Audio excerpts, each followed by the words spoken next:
ದೇವಾಲಯದ ಸಿಬ್ಬಂದಿ ಮದ್ಯಪಾನ ಮಾಡಿ ಭಿಕ್ಷುಕಿ ಮಹಿಳೆಯ ಮೇಲೆ ಹಲ್ಲೆ ಮಾಡಿದ ಘಟನೆ ಪುತ್ತೂರು ಮಹಲಿಂಗೇಶ್ವರ ದೇವಸ್ಥಾನದಲ್ಲಿ ನಡೆದಿದೆ.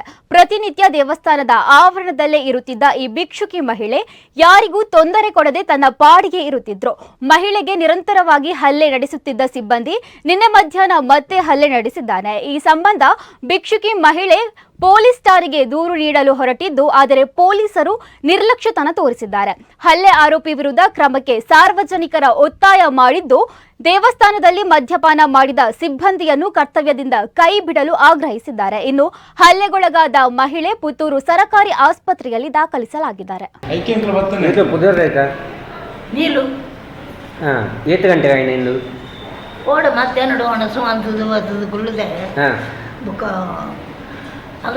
ಅಲ್ಲಿ ತಾರ ಇಬ್ಬರು ಎತ್ತದು ರಾಸಿ ಬಾಡ್ದಿತ್ತೇನೆ ರಾಸಿ ಬಾಡ್ದನಾಗ ಕೊಂಡಾರ ಅಲ್ಲಿ ಮಿತ್ತುಕೊಂಡಾರ ಬತ್ತೆ ಹೀಗೆ ಪಾರು ಬತ್ತೆ ಏನು ಕುಳ್ಳು ನಡಿ ಅಬ್ಕರಿ ಪೂಜಾರಿ ಪೂಜಾರಿ ಗೊತ್ತಿಲ್ಲ ಪೂಜಾರಿ ಗೊತ್ತಜ್ಜಿ ಕುದ್ದೇದಾಯಿ ಕುದ್ದೇದಾಯಿ ದಾಯಿ ಆತನದಾಯಿ ಕುಳ್ಳೇರವಲ್ಲಿ ಜಪ್ಪರವಲ್ಲಿ ಏನು ಜಾಸ್ತಿ ಏನು ಕುಲ್ಲೊಂದು ಇತ್ತೆ ಅಲ್ಲಿ ಮಧ್ಯದ ಬಲ್ಲು ತಿಂದು ಕುಲ್ಲೊಂದು ಇತ್ತೆ ಕುಲ್ಲೊಂದು ಇತ್ತೆ ಹೆಣ್ಣನ ಹೊಂದಿಗೆನ ಅಂತ ಕೊಡ ಮೆರವಣಿಗೆಲ್ಲ ಕೊಂಡು ಪಾಡಿಗೆ ಪೋಪೆ ಅಂದಿಗೆ ಇರ್ತದೆ ಮಧ್ಯಾಹ್ನಕ್ಕೆ ಪೋಪೆ ಅಂದಿಗೆ ಇರ್ತದೆ ಇತ್ತನ ಇಂಥ ಒಬ್ಬರು ಪ್ರಾಯದ ನೀಲು ಅಂತ ಹೇಳುವಂಥ ಹೆಸರಿನ ಒಬ್ಬರು ಅಜ್ಜಿ ಅವರಿಗೆ ಹಲ್ಲೆ ಮಾಡಿದ್ದಾರೆ ಅಂತ ಹೇಳುವಂಥದ್ದು ಮಾಹಿತಿ ನಮಗೆ ಸಿಕ್ಕಿರ್ತದೆ.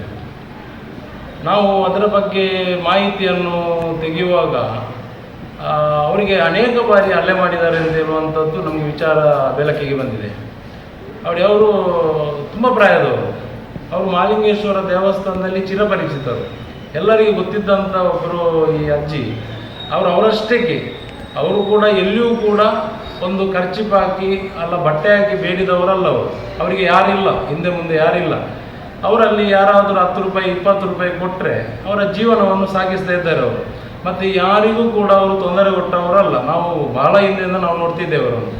ಅಂಥ ಒಂದು ಪ್ರಾಯದವರಿಗೆ ಮಹಾಲಿಂಗೇಶ್ವರ ದೇವಸ್ಥಾನದ ನೌಕರ ಅಂತ ಹೇಳ್ತಿದ್ದಾರೆ. ಈಗ ಅವರು ಹೇಳಿದ ಪ್ರಕಾರ ನೌಕರ ಅಂತ ಹೇಳ್ತಿದ್ದಾರೆ. ಅಲ್ಲಿ ಬಂದು ಮದ್ಯಪಾನ ಮಾಡಿ ಬಂದು ಹೊಡಿತಾರೆ ಅಂತ ಹೇಳಿದರೆ ಆಗ ಅವರು ಹೊಡೆಯುವವರಿಗೆ ಮನೆಯಲ್ಲಿ ಪ್ರಾಯದವರು ಯಾರು ಇಲ್ವೋ ಅಂತ ಕಾಣ್ತದೆ.